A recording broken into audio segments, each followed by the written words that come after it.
पूजनीय संत समाज, सज्जनों और देवियों,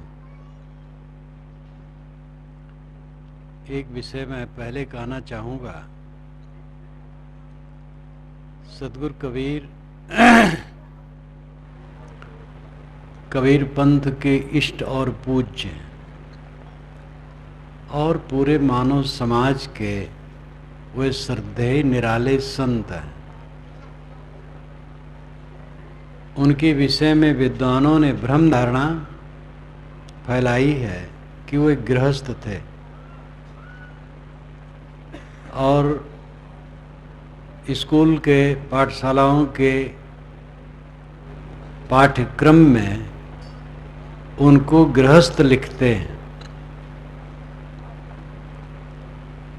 साथ साथ उनको वैरागी भी लिखते हैं। डॉक्टर राम कुमार वर्मा, जिन्होंने इसके विषय में जरा ठीक ठाक नहीं लिखा, उन्होंने भी कहा कि अमुक विद्वान उनको मानते हैं कि वो वैरागी थे।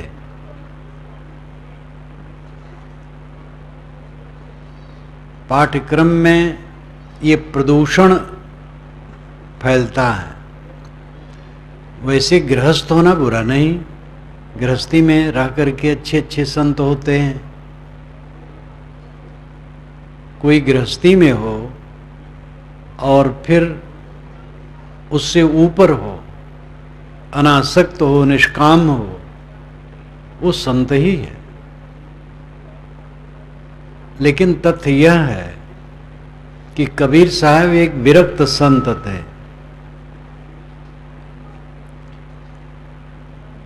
किसी के जीवन को समझने के लिए प्रामाणिक जीवनी हो तो हम उससे समझ सकते हैं।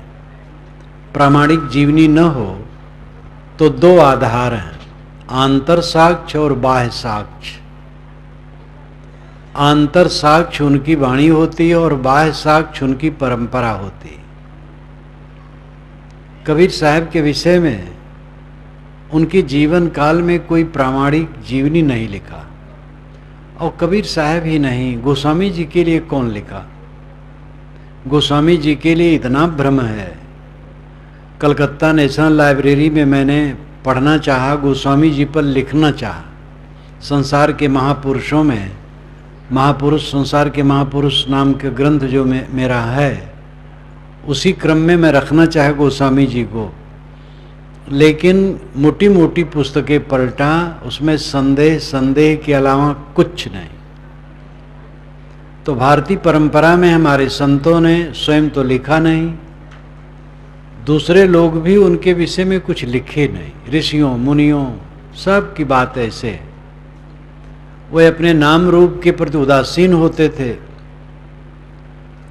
तो कबीर साहब की भी जीवनी नहीं लिखी गई उनके जीवन काल में, पीछे अपने अपने ढंग से भिन्न भिन्न रूप से लिखे। लेकिन उनकी वाणी अभी पूरे विश्व में प्रचारित है। मुख्य ग्रंथ बीजक है, बीजक के अलावा साखी ग्रंथ है, शब्दों का बहुत बड़ा सागर है। ये सब में कहीं भी गृहस्थ रूप नहीं है, विरक्त रूप है। माया महाठगनी हम जानी, उन्होंने कहा। ब्रह्मा विष्णु शंकर को चुनौती दिया कि इनके पास में तो पार्वती है, भवानी है, लक्ष्मी है। उनकी वाणी आप देखिए तो वैराग से भरी हुई है। आंतर साक्ष्य उनकी वाणी है, उनकी वाणी वैराग परक है, और बाह्य साक्ष्य उनकी परंपरा है। सतगुरु कबीर काशी में जहां बैठे उसको आजकल कबीर चौरा कहते हैं। उसके बाद अनेक शाखाएं भारत में फैली हैं, विदेश में फैली हैं।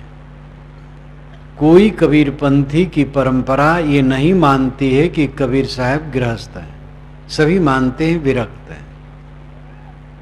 काशी कबीर चौरा साहब के जमाने से आज तक क्रमशः चल रहा है। वहाँ के सभी महंत विरक्त होते हैं, और वे लोग भी मानते हैं कबीर साहब विरक्त थे। अन्य सभी शाखाएं ही मानती हैं कबीर साहब विरक्त थे। एक शाखा है जिसको वंश परंपरा कहते हैं, लेकिन वंश परंपरा के महंत स्वयं शादी करते ही गृहस्थ होते हैं, लेकिन वे कबीर साहब को विरक्त मानते। वो भी गृहस्थ महंत कबीर पंथ में हैं, वे सब के सब कबीर साहब को विरक्त मानते हैं। और वंश परंपरा में दूसरी शाखा है जो विरक्तों की है, खरसिया वाली और नादिया वाली, कई शाखाएं हुई। तो नाम तो रखते हैं वंश परंपरा, लेकिन वो विरक्त होते हैं। और जो अभी भी गृहस्थ रूप में हैं वे भी यही मानते हैं कबीर साहब विरक्त थे। बाह्य साक्ष्य उनकी परंपरा, आंतर साक्ष्य उनकी वाणी है।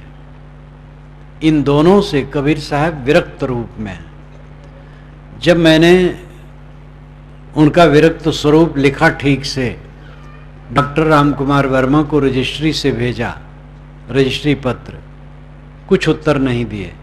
तो महीना भर के बाद मेरा साधु गया और पूछा कि गुरुजी ने पत्र दिया था, आप उत्तर नहीं दिए। कहे मुझे नहीं मिला। आप जानते हैं कि रजिस्टर्ड पत्र जिसको भेजा जाता है उसको मिलता है, अथवा जो भेजता है उसको मिलता है। लेकिन वे चुप हो गए, कुछ कह नहीं सके। यद्यपि हमारा उनका मधुर संबंध था। ऐसे ही वे आ जाते मेरे पास, या कहते आप ही आ जाइए, तो मैं ही चला जाता, आमने सामने बात हो जाती। लेकिन उनकी हिम्मत नहीं हुई, क्योंकि गलत प्रक्रिया है। इस पर हमारे संत जन कुछ ज़्यादा सक्रिय हो करके काम करते हैं। वे आवाज़ उठाना चाहते हैं। आवाज़ उठाना चाहिए, भक्तों को भी आवाज़ उठाना चाहिए, और ये वातावरण बनना चाहिए। कोई भी क्रांति तत्काल सफल नहीं होती है, बड़ी से बड़ी क्रांति। कांग्रेस ने 70 वर्षों में भारत को आज़ाद कर पाया। इसलिए घबराना नहीं चाहिए, श्रम करना चाहिए। और ये काम संत जन करें, भक्त लोग भी करें, ये वातावरण बने। संत जन हमारे कबीरपंथी कबीर साहब पर कुछ लिखते ही नहीं थे। मैंने खुल करके लिखा, अनेक कबीर जीवनी में साफ लिखा, कबीर दर्शन में लिखा, अनेक पुस्तकों में संत कबीर उनके उपदेश, अनेक ग्रंथों में लिखा। और इसका वातावरण भी विद्वानों में गया, और कई विद्वानों ने स्वीकारा कि जो आप लिखते हैं सच होगा। ऐसे ही वातावरण बनता है। तो संत भक्त इसके लिए वातावरण बनाएं और धैर्य से काम करें। मैं समझता हूँ इसमें सफलता होगी, क्योंकि इसमें विद्वानों का क्या नुकसान है। एक कबीर पंथ इतना विशाल है देश विदेश में, वह जिसको मानता है उसको स्वीकार कर लेने में उनका क्या नुकसान होगा। इस पर प्रयास चलना चाहिए। अब मैं अपने वर्तमान विषय में आऊं। साहब का एक पद कहूं प्रसिद्ध और उस पर चर्चा। घूंघट के पट खोल रहे तो को पीऊ मिलेंगे, घट घट में वही साईं बसत है, कटुक बचन मत बोल रहे। धन यौवन का गर्भ न कीजे, झूठा पचरंग चोल रे। शून्य महल में दियना बारिले, आसन से मत डोल रे। जोग जुगत से रंग महल में, पी पाए अनमोल रे। कहें कबीर आनंद भयो है, बाजत अनहद ढोल रे। घूंघट के पट खोल रहे तो को पीऊ मिलेंगे। स्त्रियां घूंघट करती। हमारे शरीर में मनोवृत्ति के ऊपर अविद्या का घूंघट है। घूंघट चेहरे पर डाला हुआ पर्दा। ये पर्दा पुराना नहीं है। वैदिक युग में भी लज्जा और शर्म की बात है। वैदिक ऋषियों ने कीड़ों का मजाक किया है। अय कीड़ों, सूरज के निकलने पर तुम वैसे ही पीछे भागते हो जैसे नववधू अपने ससुर को देख करके पीछे भागती है। मजाकिया ढंग से कीड़ों का उपहास उन्होंने किया है। सूरज परम औषध है, उसकी किरणें परम औषध है।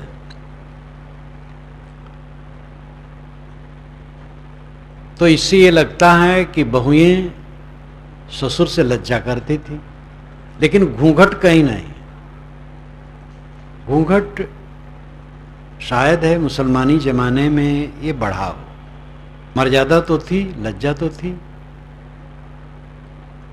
वाल्मीकि रामायण में सीता जी कहीं घूंघट नहीं करती हैं, लेकिन गोस्वामी जी की सीता करती है, क्योंकि मुसलमानी जमाने में उनका काव्य लिखा गया है।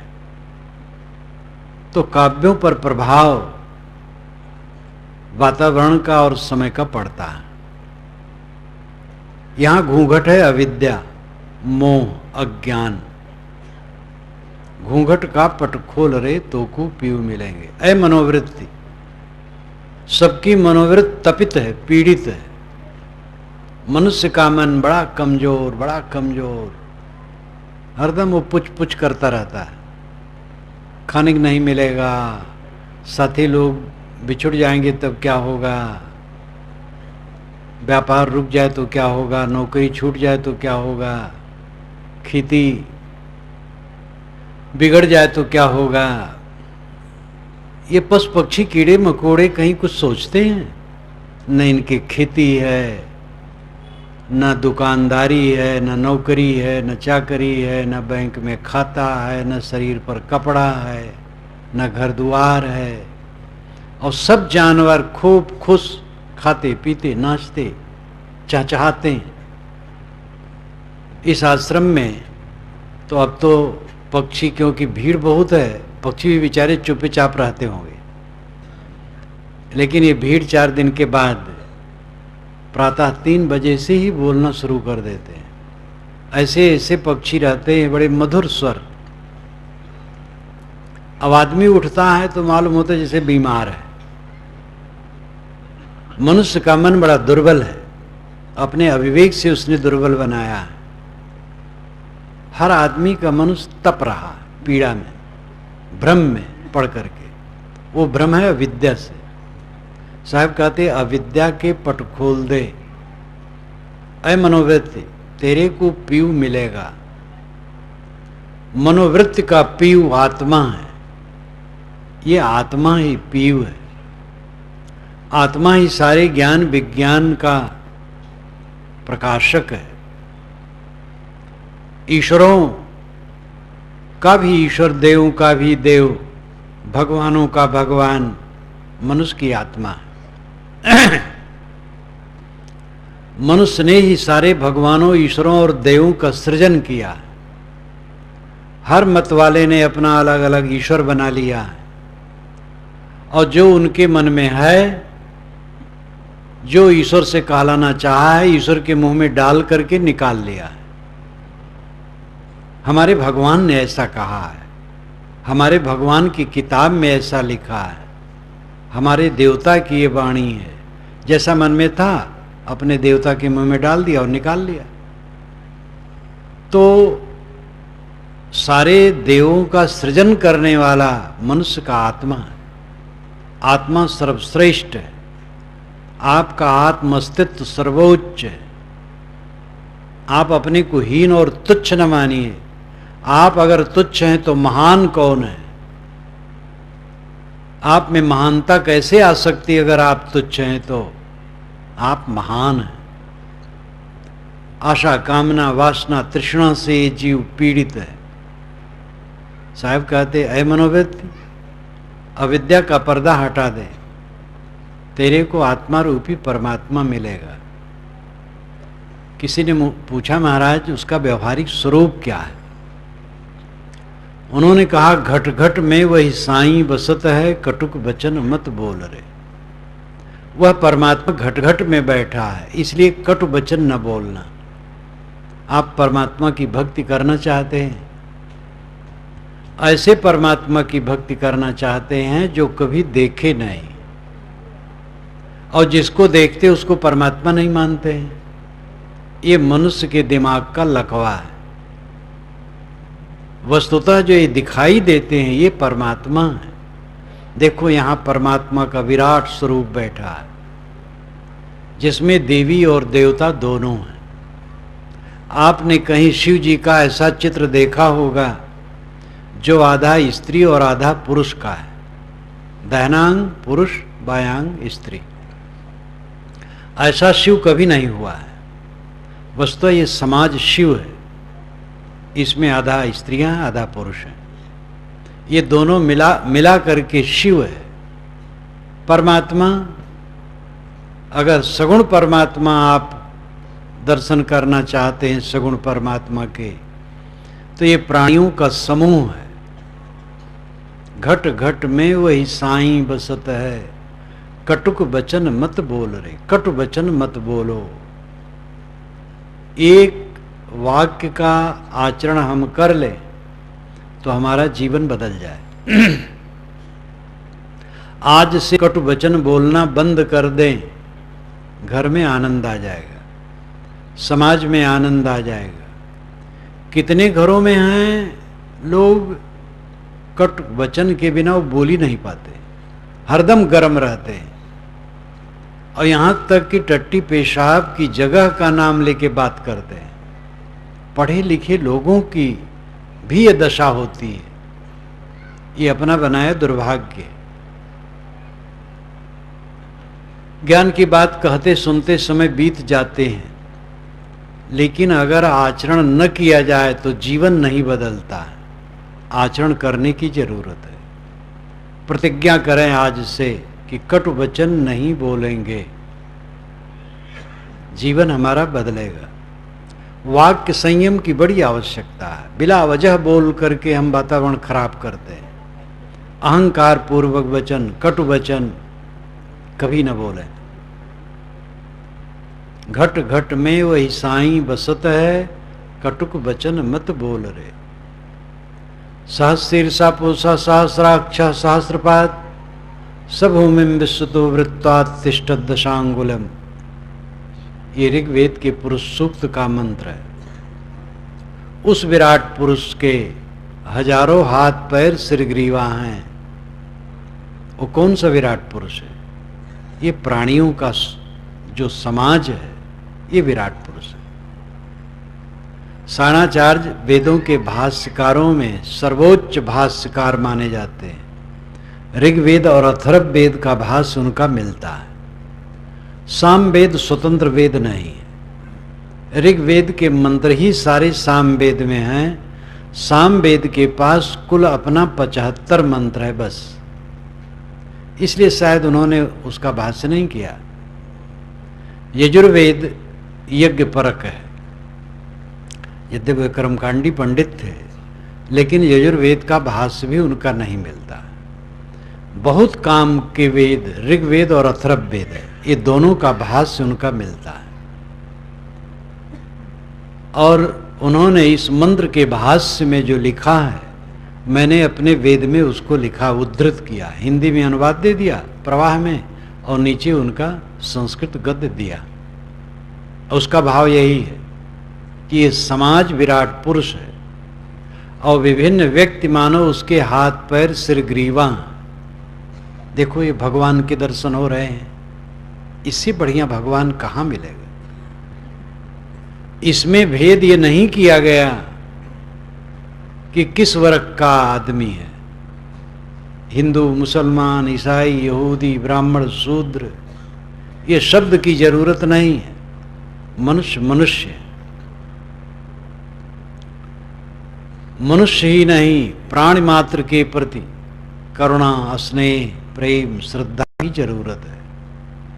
घट घट में वही साईं बसत है, कटुक वचन मत बोल रे। कह लेते हैं, सुन लेते हैं। अंदर का अहंकार, अंदर की कामना हमें स्थिर नहीं रहने देती है और हम असंतुलित हो जाते हैं। अपने को संभालना है। सबसे बड़ी बात है अपने मनरियों को संभालना, यही सच्चा भजन है। घट घट में वही साईं बसत है, कटुक वचन मत बोल रे।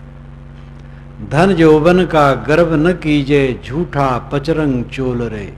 धन जवानी का गर्व न करो। पचरंग चोल झूठा है। पचरंग 5 रंगों का चोला, शब्द स्पर्श रूप रस गंध, ये 5 विषय हैं। इन्हीं को लाक्षणिक भाषा में साहेब रंग कहते हैं। पचरंग चोला 5 रंगों का जो चोला है, 5 विषयों से मंडित शरीर, ये सच नहीं है। नानक यह तन मिथ्या जानो, या तन में जो राम बसत है, ताको सांच पिछानो। नानक साहब ने कहा, ऐसे जनों इस शरीर को मिथ्या समझो, लेकिन इसमें जो राम बसता है उसको सच्चा समझो। तो ये राम कोई हिंदुओं का राम नहीं है,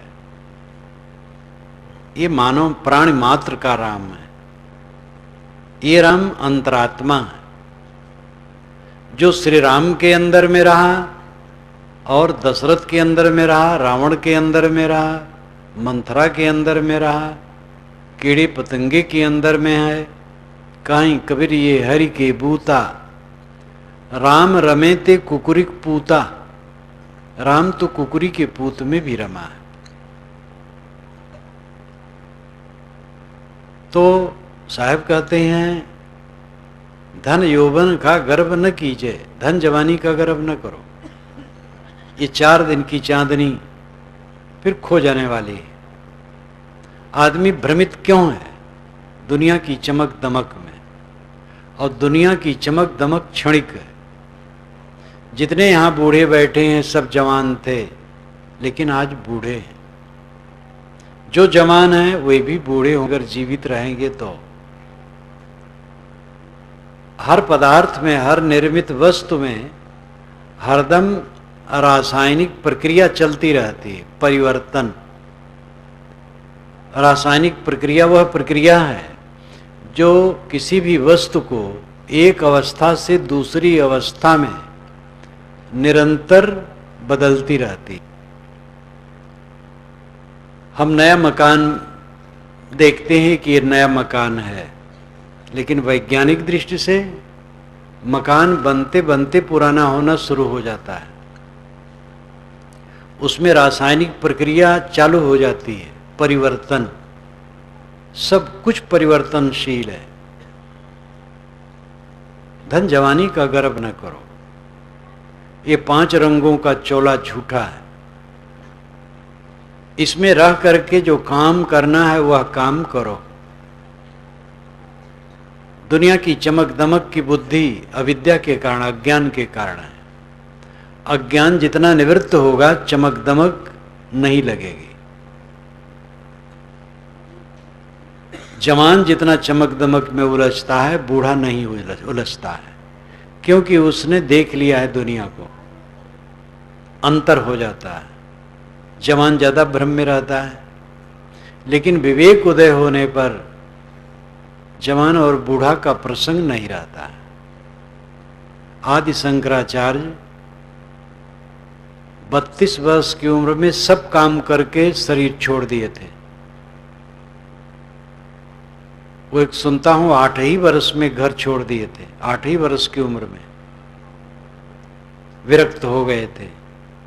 और भारत के 4 कोनों पर 4 मठ स्थापित किए, प्रस्थानत्रयी का भाष्य किए, उपनिषद, गीता और ब्रह्म सूत्र, और अनेक पुस्तकें मौलिक लिखे और प्रचार किए, और शरीर छोड़ दिए 32 वर्ष की उम्र में।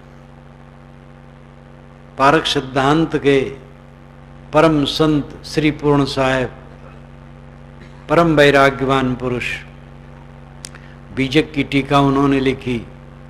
उन्हीं की बीजक टीका प्रथम टीका है। शायद धनौती की टीका पहले रही होगी। गुरगम बोझ धनौती की टीका है, उस पर पूर्ण साहब का प्रभाव नहीं, इसलिए वो पहले होगी, लेकिन वहां विकास नहीं हुआ। पूर्ण साहब की टीका छपी। पूर्ण साहब की टीका देख करके ही रीवा नरेश ने अपनी टीका लिखी, वो तो कॉपी ही करवा लिए थे, बुरहानपुर अपना पंडित भेज करके लिखवा लिए थे।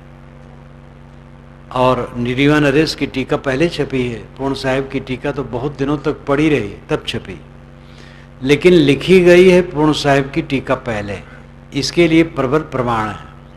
रीवा नरेश ने अपनी टीका में पूर्ण साहिब को उद्धृत किया और पूर्ण साहिब के अनेक बड़े बड़े वाक्य ज्यों का त्यों अपनी टीका में लिख लिया, नकल कर लिया। तो पूर्ण साहिब 32 वर्ष की उम्र में उन्होंने भी शरीर छोड़ दिया।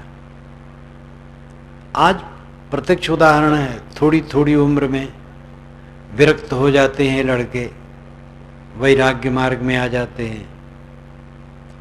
तो उम्र से मतलब नहीं है, जहां ज्ञान उदय हो गया थोड़ी उम्र में, जवानी में, वो बुजुर्ग ही है। लेकिन अवस्था का प्रभाव तो होता ही है। सामान्य व्यक्ति जवानी में जो उसके मन में राग रंग रहता है, वही व्यक्ति चाहे ज्ञान न हुआ हो, बूढ़ा हो जाने पर उतना आकर्षण नहीं रहता, क्योंकि दुनिया को देख चुका होता है। विवेक उदय होने पर तो जवानी ही में जिसको विवेक उदय हो गया, सब कुछ उसको निस्सार दिखता है। चमक दमक से इंद्रियां उत्तेजित होंगी, मन उत्तेजित होगा और उसमें जीवन में विकार बढ़ेगा और पश्चाताप होगा, तकलीफ होगी, कुछ फल मिलेगा नहीं। दुनिया का सबसे बड़ा सुख काम भोग को माना है, लेकिन वो सबसे दुख है, उसी के पीछे सारा दुख लगता है। गृहस्थ के लिए, एक संतान के लिए, उसके लिए छूट दी जा सकती है, बाकी तो अपने को छीड़ करना है, कोई फायदा नहीं। और कोई भी गृहस्थ उसका अनुभव कर सकता है कि उसके परिणाम में क्या है। पहले तो आरंभ में ही एक उत्तेजना है, खलबली हो गई, आप स्वस्थ बैठे हैं, प्रसन्न चित्त, कोई जरूरत नहीं, काम वासना की खलबली आई, अब दूसरे की जरूरत है, यही दुख हो गया, परतंत्रता हो गई, उत्तेजित हो गए, क्षीण हो गए, मलिन हो गए, फिर पश्चाताप, क्या फायदा हुआ। जो सबसे बड़ा सुख माना है वो एक मलिनता है, सृष्टि के लिए केवल उचित है, गृहस्थों के लिए। चारों वेदों में कहीं नहीं लिखा है विलास के लिए, और वेद के रचनाकार प्रायः गृहस्थ है, सभी ऋषि करीब करीब गृहस्थ है, और उन्होंने केवल संतान पैदा के लिए विवाह बताया है। विवाह के समय में भी यही कहा जाता है पुरुष द्वारा, मैं तेरा पाणी ग्रहण करता हूं, मुझे संतान चाहिए। तो मैंने कहा कि जो सबसे बड़ा आकर्षण है काम भोग का, वो सबसे बड़ा दुखद है। जीतो अपने मन को, बहो मत। ऐसे सभी इंद्रियों को जीतो, सभी विषयों को जीतो। जितना आदमी इंद्रिय जित होगा उतना सुखी होगा, जितना इंद्रिय लंपट होगा उतना पीड़ित होगा।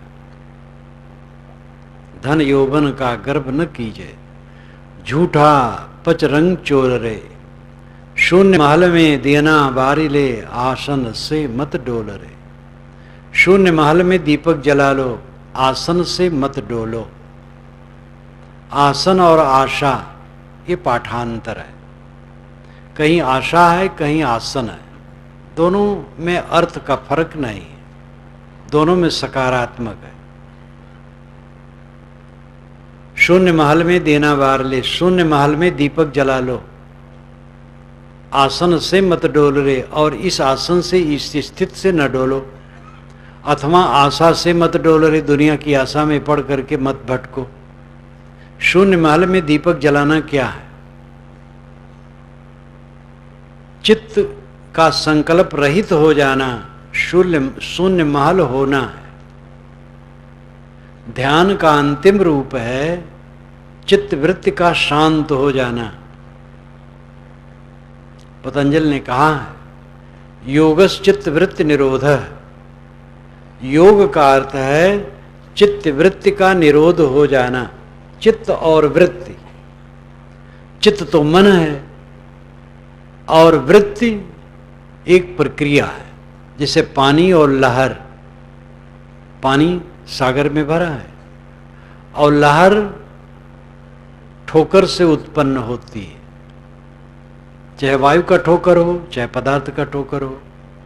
जब हम सागर में तालाब में पत्थर फेंकते हैं तो वहाँ का पानी दब जाता है, इसलिए आगे का पानी हिस्सा उठ जाता है, लेकिन उठ करके फिर गिर जाता है, तो फिर दब गया, तो फिर आगे उठ गया।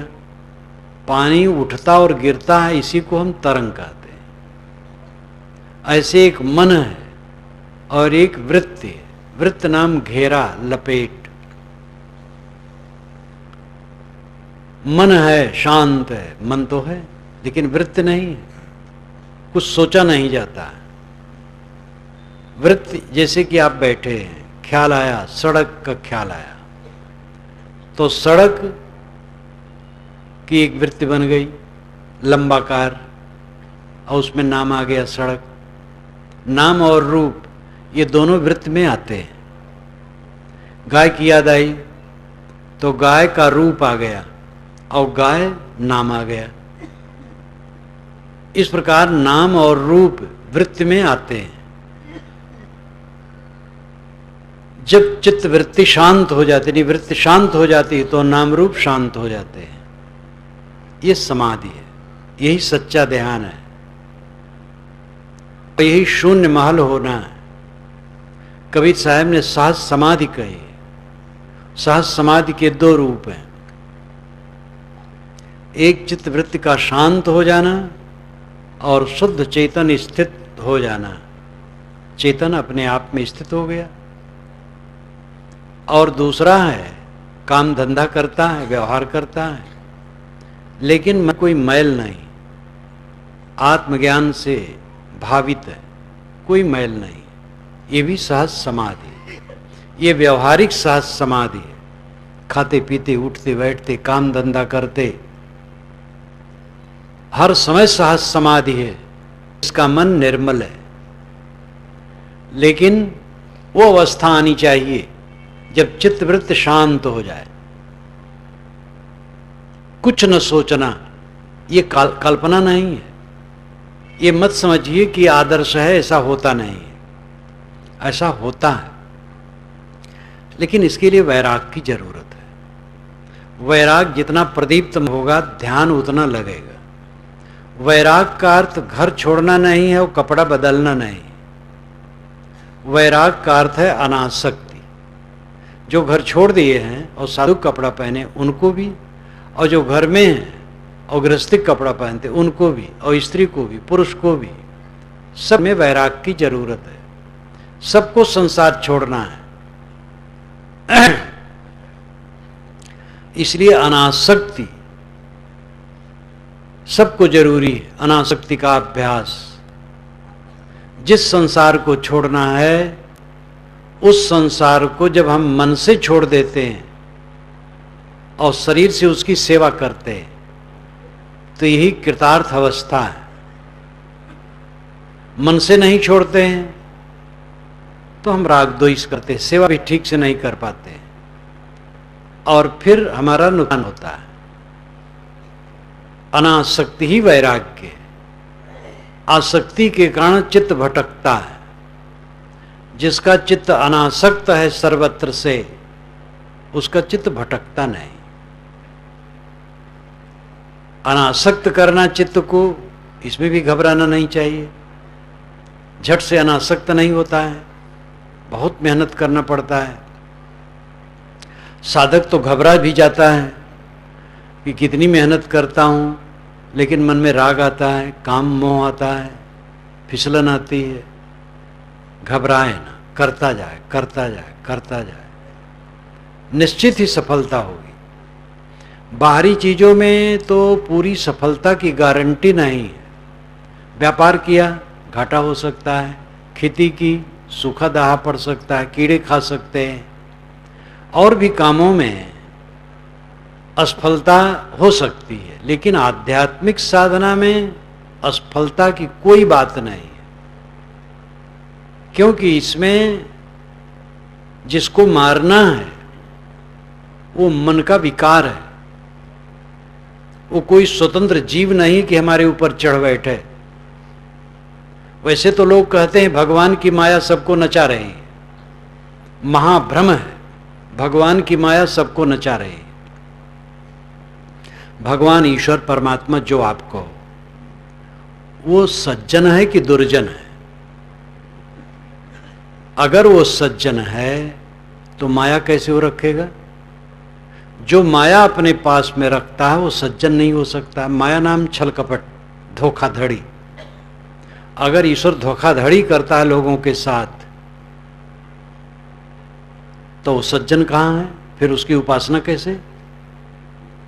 और अगर वो सज्जन है तो माया क्यों रखेगा?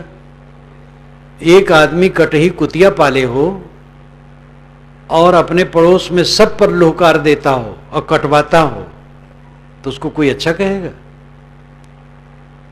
अगर ईश्वर ऐसा ही है, वो कटही कुतिया रखे हैं माया रूपी और दौड़ा दौड़ा करके सबको परेशान करता है, तो ऐसे ईश्वर को तो जेल में भेजना चाहिए। पता लगाना चाहिए कहाँ है ईश्वर, उसको पकड़वाओ पुलिस से। ईश्वर ईश्वर लोग कहते, लेकिन ईश्वर का महत्व नहीं समझते। ईश्वर क्या है? दार्शनिक दृष्टि से ईश्वर विश्वव्यापी नियम है, आध्यात्मिक दृष्टि से ईश्वर सब घट में बैठा चेतन आत्मा है। ऐसा ईश्वर कहीं नहीं बैठा है जो माया रूपी कटही कुतिया रखे हो, सब पर दौड़ाता हो। बहुत बड़ा भ्रम है। शास्त्रों में लिखा है, बड़े बड़े पंडित महात्मा कहते हैं कि भगवान की माया नचा रही है। क्या करूं महाराज, भगवान ने ऐसी माया डाली है, छुट्टी नहीं है। भगवान ने डाली है कि आपने डाली है? तंबाकू लोग खाते हैं, भगवान ने खिलाया है? शराब भगवान पिलाता है किसी को? चोरी किसी से भगवान करवाता है? माया का फल है कुकर्म। जो माया में विमोहित होगा वो कुकर्म करेगा। तो क्या भगवान कुकर्म करवाता है? ईश्वर की माया सबको नचाती है, ये धारणा महाझूठ है। हर व्यक्ति की अपनी माया उसको नचाती है और लोग कहते हैं हम ईश्वर के भक्त हैं और ईश्वर को गाली देते हैं। जो कहता है ईश्वर की माया नचाती है वो ईश्वर को गाली देता है। आप ही को कोई कहे कि आप हमें परेशान करते हैं तो आप दुखी हो जाएंगे। ईश्वर सबको परेशान करता है। माया है मन का मोह, माया है मन का विकार। ये आदमी का बनाया, किसी ईश्वर का नहीं। इसलिए ईश्वर को आप बदनाम न करें। हमारे मन का मोह, हमारे मन का अज्ञान, इसे हमें ही काटना है। शून्य महल में दियना बारिले, शून्य महल में दीपक जला लो, अनासक्त हो जाओ संसार से। सब छूटना है, किसी का कुछ रहने वाला नहीं है। जितने लोग यहां बैठे हैं 100 वर्ष के बाद इनमें कोई नहीं रहेगा। 100 वर्ष के पहले बहुत लोग नहीं रहेंगे, बहुत लोग तो कुछ वर्षों में नहीं रहेंगे। कोई ऐसा भी हो सकता है महीनों में न रह जाए, कुछ ठिकाना नहीं। थोड़े दिन में ये खारिज हो जाने वाला है। जहां से सब कुछ छोड़ करके जाना है, वहां की आसक्ति को जीत करके रहना है। आसक्ति के कारण सारी पीड़ा है। जो आसक्ति को जीत करके रहता है वो सुख से रहता है और वो सेवा करता है, अच्छा काम करता है। जो आसक्त रहता है उसका काम अच्छा नहीं होता है, वो तो रागद्वेष करता है। दशरथ जी आसक्ति के कारण गड़बड़ा गए, वो दुखी होके मर गए। आसक्ति में न होते तो जिस प्रकार वो मरे हैं न मरते। वे कई से कहते, बता तेरा अमर दुश्मन हो तो मैं उसको मार सकता हूं, क्यों तो दुखी है? लेकिन उन्हीं के पुत्र राम अयोध्या वासियों के शिकायत करने से अपनी पत्नी को निकाल दिए थे। निकाल देना अच्छा हुआ बुरा हुआ ये अलग विषय है, लेकिन राम की ऊंचाई कितनी है। और दशरथ कहते हैं अपनी पत्नी को खुश करने के लिए, तेरा अगर कोई अप्रिय है, वो अमर भी है, तो मैं उसको मार सकता हूं। विचार कुछ नहीं करते, ये मोह का कारण है।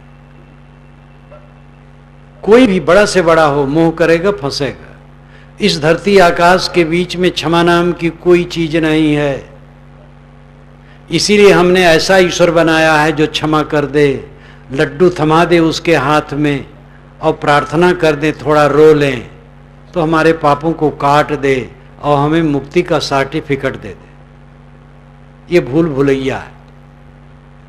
कोई ऐसा ईश्वर नहीं बैठा है जो आपकी प्रार्थना से पिघल जाए और लड्डू खाने से आपके पापों को काट दे और आपको कल्याण कर दे आपका। ये सब कुछ अंदर की प्रक्रिया है। अपने मन को ठीक करना है, पाप को छोड़ना। कोई क्षमा करने वाला नहीं है, करनी का परिणाम सबको भोगना है। महाराज राम ने बाली को छिप के मारा तो कृष्णा अवतार में वह बजरा नाम के व्याध से मारे गए। ये पंडित ही लिखता है। राम को क्षमा नहीं किया पंडित। श्री कृष्ण महाराज ने शिशुपाल की भुजा उखाड़ ली तो भगवान कृष्ण जगन्नाथ में लूले बैठे हैं। जब मैं अयोध्या गया, एक अपने मित्र संत हैं जिनके बहुत सी मूर्तियां हैं, वैष्णव संत। हमारे कई वैष्णव संत मित्र हैं, सभी वर्ग के हमारे मित्र हैं। तो जगन्नाथ की मूर्ति थी, वहां ले गए मुझे, तो हाथ लूला। उन्होंने कहा महाराज ये मूर्ति देख करके मुझे बड़ी करुणा लगती है। तो मैंने कहा भगवान अपना कर्म फल भोग रहे हैं, आप क्या करेंगे। तो वो भी हंसने लगे, सब हंसने लगे। ये हिंदुओं की उदारता है। हिंदू जैसा उदार विचारों में पूरी दुनिया में आप पाएंगे नहीं।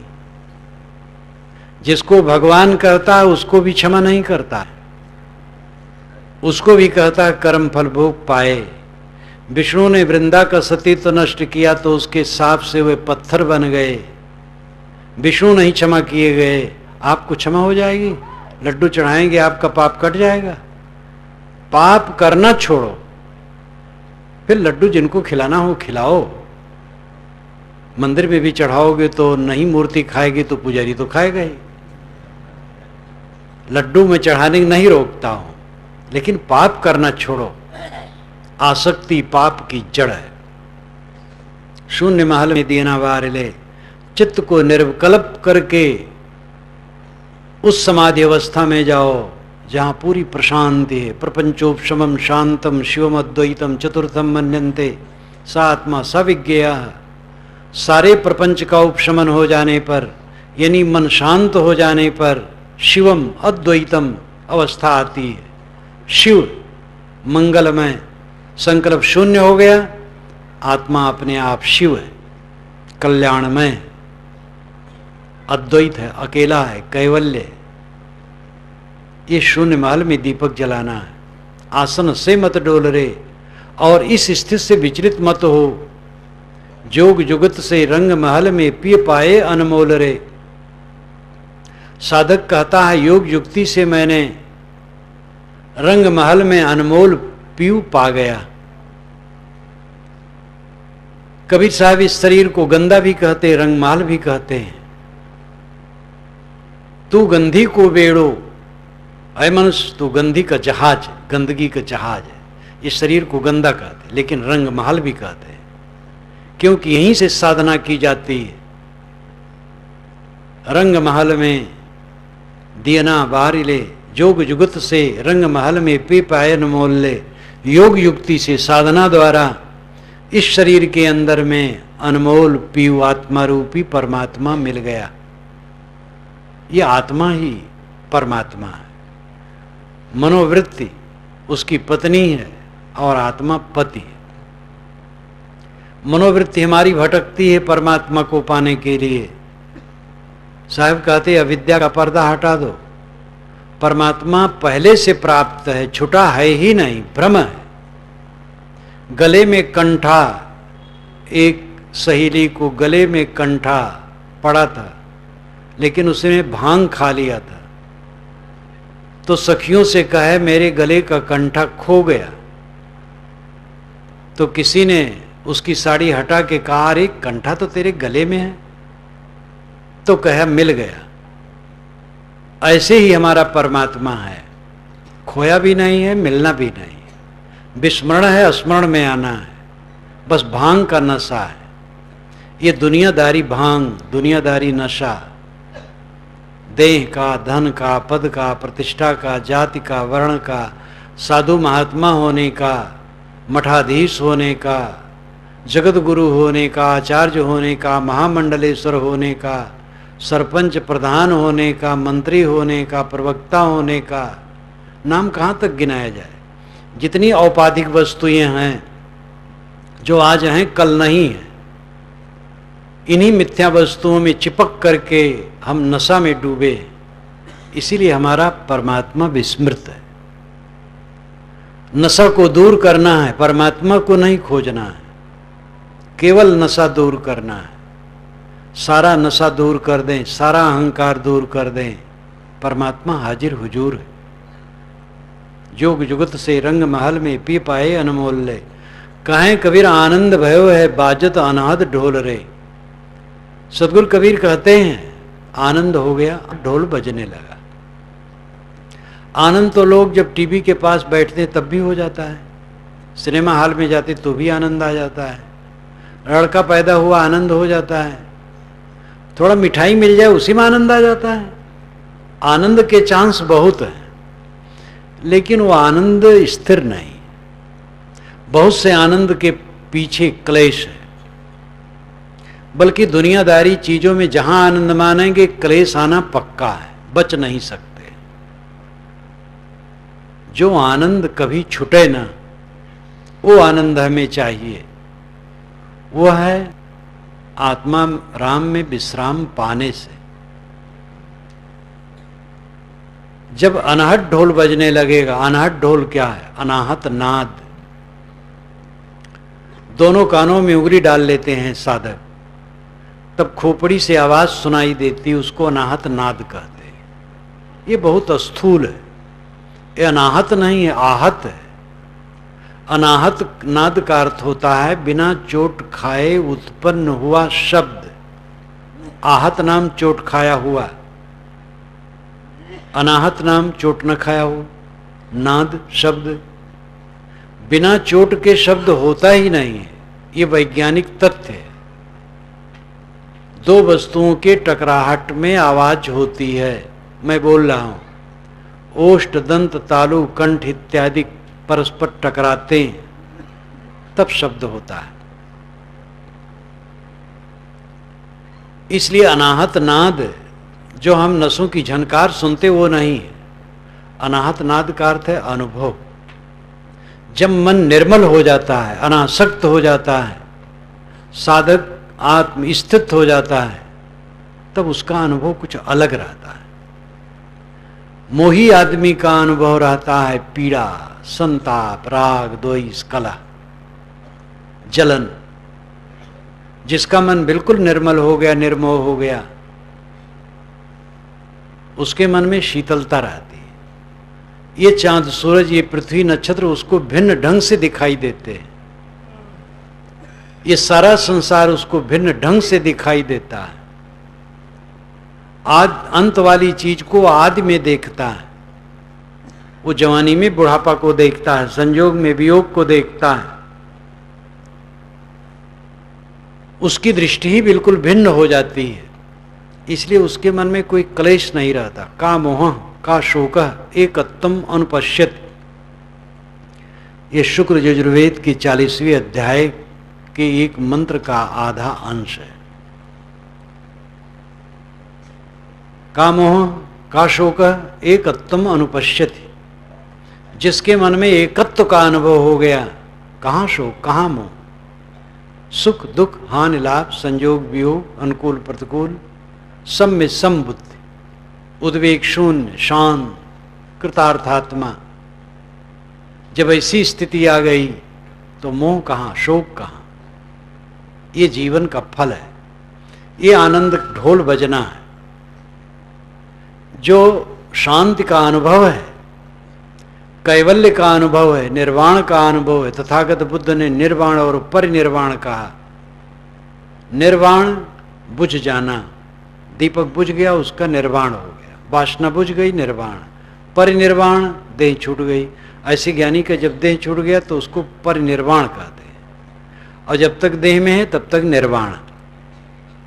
मन तो है लेकिन मन वासना सिक्त नहीं है। आप गैस को देखिए, गैस में मेंथल बांधा जाता है, मेंथल लाया जाता है, खोल करके उसमें बांधा जाता है, फिर जला दिया जाता है। तो जैसे जलाया जाता है मेंथल राख हो जाता है, लेकिन उसका पिंड बना रहता है और तब तक वो प्रकाश देता है। लेकिन जब टूट जाएगा वो तब प्रकाश नहीं देगा। ज्ञानी का मन जला हुआ मेंथल है,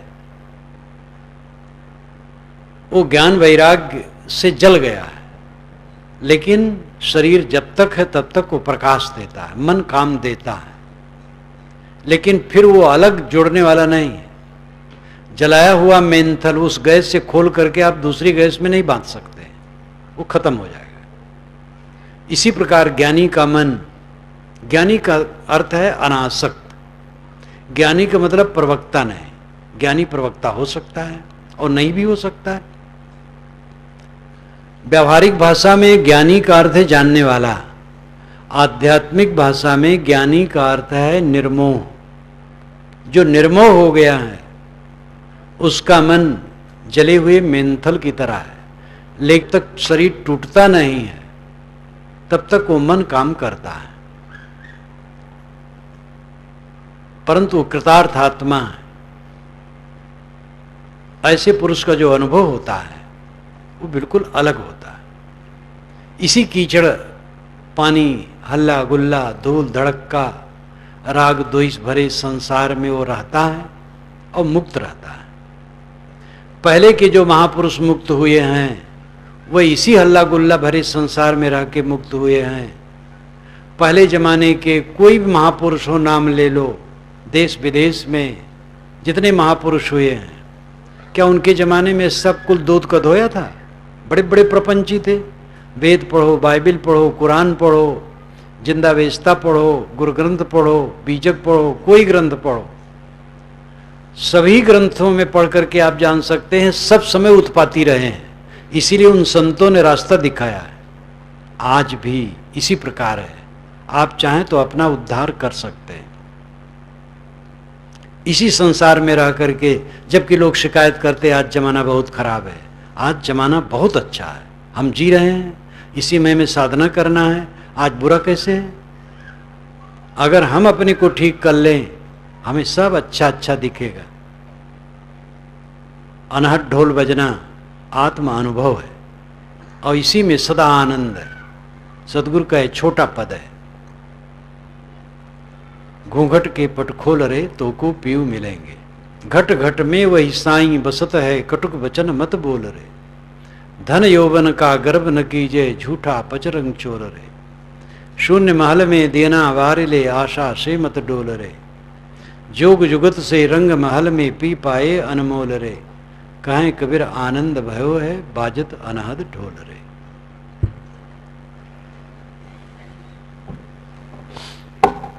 बोलिए सद्गुरु